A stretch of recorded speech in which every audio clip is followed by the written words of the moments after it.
ভিক্ষুক রাস্তা দিয়া যায় আর জমিদারের পুত্রবধূও যায়। একজন সামনের থেকে আসতেছে, একজন সামনের দিকে যাইতেছে।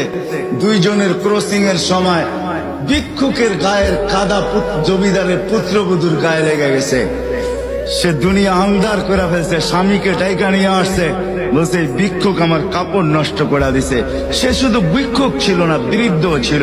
বৃদ্ধ ছিল না শুধু, জীর্ণ ছিল, শীর্ণ ছিল। শরীরে কাপড় ছিল না, ফাটা চিরা কাপড় ছিল।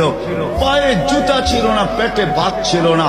জমিদারের পুত্র সইতে পারে নাই, যৌবনী শক্তি সয় তো সয় কি কইরা তার স্ত্রীর গায়ে ভিক্ষুকের কাদা। বস সমগ্র শক্তিকে হাতে জমা করা, একত্র করা বৃদ্ধের গালে বসায়। বৃদ্ধ কিচ্ছু বলে নাই, শুধু উপরের দিকে তাকায় দুই তিনটা শব্দ উচ্চারণ করছেন। শব্দগুলা হলো ইয়া মাল্লাহ, তারা হলো ওয়ুন, ও আল্লাহ চোখে দেখা যায় না। ও তারা কুল্লা শাই, তুই সব দেখিস।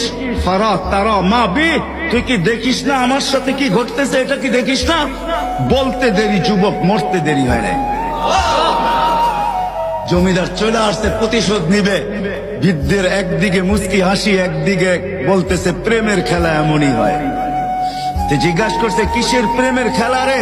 বলছে ওর প্রেমিকার গায়ে আমার কাদা লাগছে, পায়ের কাদা লাগছে, ও সইতে পারে নাই।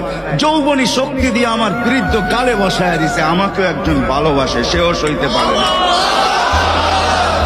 সেও সইতে পারে না, ও তো থাপ্পড় দিয়া খেলতো, সে জান নিয়ে নিছে, জান।